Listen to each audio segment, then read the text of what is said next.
tell you that if I was not already excited after hearing what Brother Jerry was sharing, I'd be excited. And I hope you are too, because I was actually born not far from here. And my lineage comes through my mother. And she told me about our lineage, Mayflower, and all the way through the Revolutionary War and such. But sad to say, I spent a lot of time on Lexington Green, and of course at Bunker Hill and other such places, but never came to Plymouth. As a boy, we didn't take field trips from Lexington, where I was growing up, to Plymouth.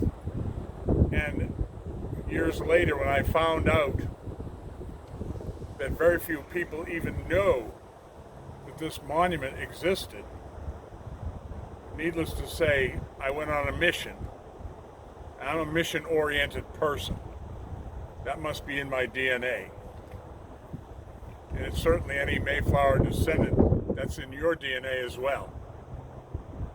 I went on a mission to say, people in America, across this country, and I spoke about this monument in every state in the Union. And by the way, I know there are 50 states in America. Some people don't, but there are. I spoke at every state capital. I spoke at Daughters of the American Revolution, Sons of the American Revolution, Mayflower societies, different places, reminding them that the most important story of America is on Allerton Street in Plymouth, overlooking the harbor. And it's 87 feet high. It's made of granite. They didn't make it out of sandstone. They made it out of granite, because granite is hard. It's tough. It can endure a New England winter. And so I have purpose to bring people here, and I have, and given them tours, not only of this spot, but other spots in Plymouth. And when I wasn't giving the tour, I recommended other people to give the tour, and of course our dear friend Dr. Paul Jaley is best of the best, who spent a lifetime here basically, and he, I, and Jerry get along very well because we know we could never have fit on the Mayflower. There were no tall people on the Mayflower. You know that, right? Here's a little bit of a test. I always tell people when I'm speaking, there's going to be a test. So here's your test. What animals were on the Mayflower? Anybody know? No. A bull mastiff and a spaniel. A bull mastiff is a fighting dog. A spaniel is a hunting dog. They had a fighting dog and a hunting dog. That's all. So from those two breed of dogs, other dogs descended, and they went west with the rest of the settlers. I have in my hand, as you can see, I don't go anywhere without a Bible. I don't ever speak without reading from it. In the 78th chapter of the book of Psalms, at verse 35, and they remembered that God was their strength, and the Most High God their Redeemer. That was a byword to the Mayflower people. And with me, I brought a parchment copy of one of the most important documents ever in this country. Another document that I have purposed in my heart. I've had hundreds of copies printed so that people, I've handed them out everywhere I've gone. Have you ever read a Mayflower Compact? I do the same thing with the United States Constitution or the Bill of Rights. But there would be no United States Constitution, there would be no Bill of Rights without this. This is where it started. A lot of people don't know that, of course, Miles Standish was the military leader. He's the guy in all the pictures that had the armor, but he wasn't the only one. Edward Winslow also had some. Chief Massasoit, you know, the guy who's looked like he's a bodybuilder and a weightlifter, and he's ripped, you know, he's got lats, and I mean, he's got abdominal ripple muscle and all that. That guy was big. He was strong. He wanted two things. He wanted their guns, and he wanted the armor. And they never let him have the guns, and they never let him have the armor. I have a copy of the treaty that was signed, and as Brother Jerry shared, 50-year peace treaty. And by the way, all the revisionist historians, who actually are the worst traitors our country has, will tell you that we broke the treaty. That is absolutely false. We did not. Massasoit's grandson, or son actually, it's kind of hard to figure out whether it was son or grandson, broke the treaty. King Philip started a wicked war. He was the one that broke the treaty. Now get this, and this is important because it's part of the treaty. There are basically 8 points to the treaty. It's do no harm to each other. That was the basic thing. It was a mutual aid society. Do no harm to one another. If you're an Indian and you harm a settler, then you'll be turned over to the Indians. Excuse me, I didn't get that right. If you're an Indian, harm a settler, you're turned over to the settlers.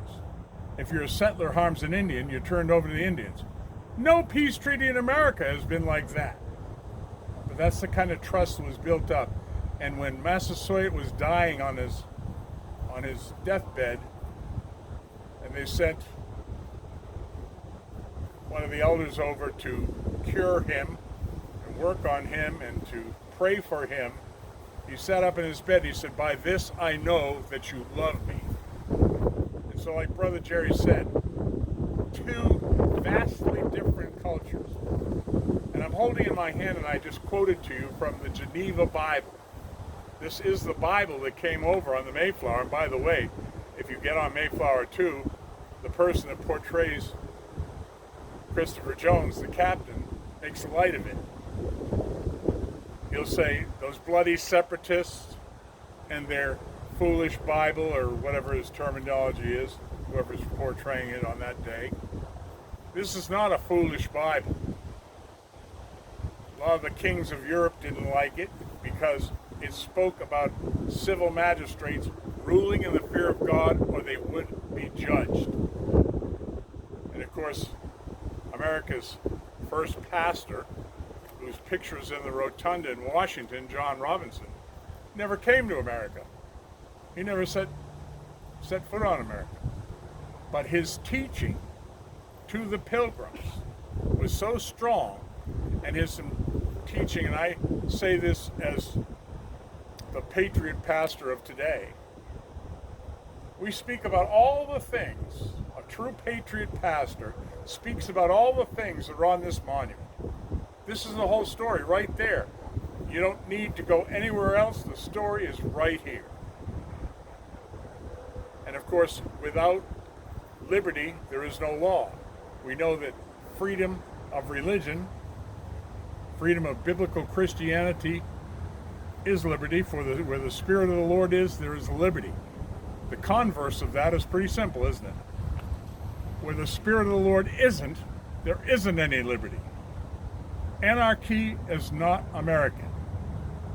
Communism is not American.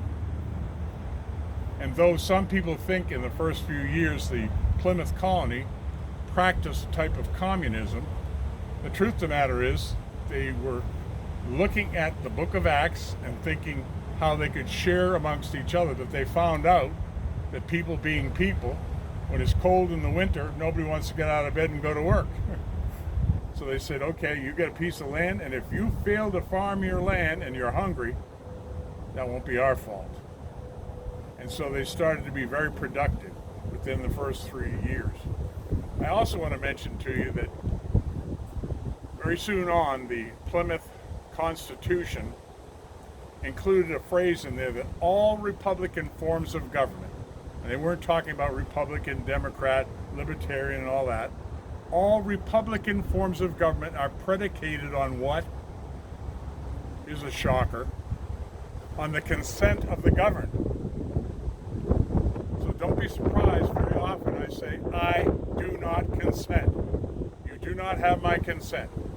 Now, you may try to force me. You may try to shoot me. You may try to push me, but you don't have my consent. And John Robinson taught the people that government should stay out of church. This is just a paraphrase, but church should not stay out of government. And because right here, this is the primer for character education. You don't read the Bible, you don't get educated in character.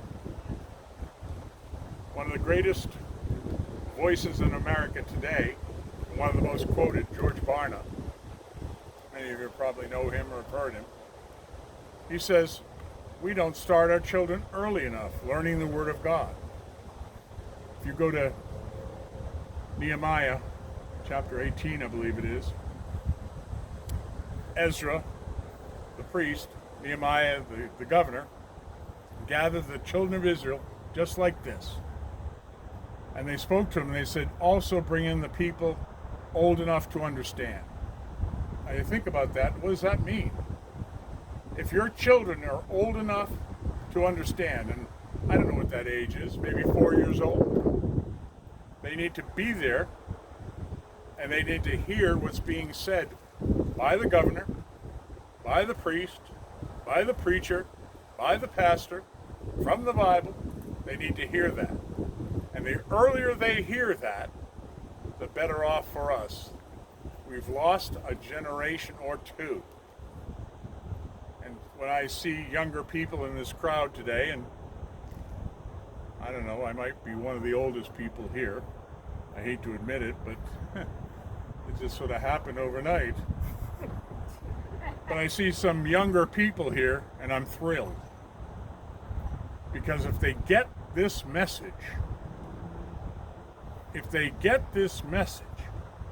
and they carry this message to their friends, to their classmates, to their generation, then my life has become much more worthwhile. Because if I depart this life and I haven't been able to mentor others, then I have not done the job that my ancestors did. And the same for all of you.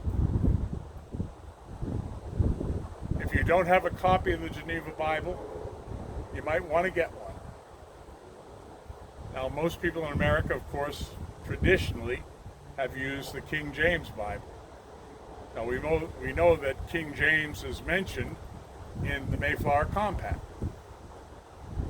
But King James did not like this Bible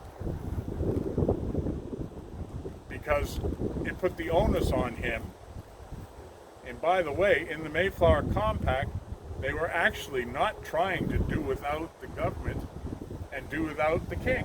They actually said so in there. That came later. No other king but King Jesus. That came much later, really.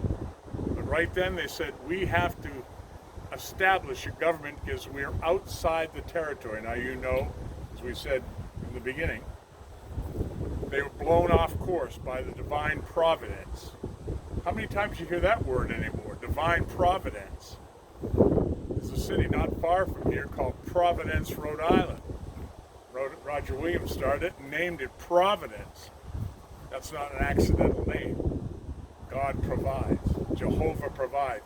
And by the way, William Brewster and Governor Bradford particularly, on Governor Bradford's tombstone, we'll call it, is Hebrew, saying Jehovah be praised. He studied, and it was pretty hard in those days to do it. That's why when Brother Jerry said they brought over books, they were the most educated of people. And particularly the pastors, the early pastors, were the most educated person in town. They had tremendous libraries, they studied, and if they couldn't quote scripture in Latin and Greek, places like Harvard, Dartmouth, places like that, they were in trouble. They had to do morning devotions and had to be able to tell their professors what they studied in morning devotion. So if you do morning devotions, which I certainly hope you do, that's ancient tradition, you start the day off in the right way. Brother Jeremy, I could go on for hours, but I don't think we have that time. Thank you. Thank you, Pastor Lee.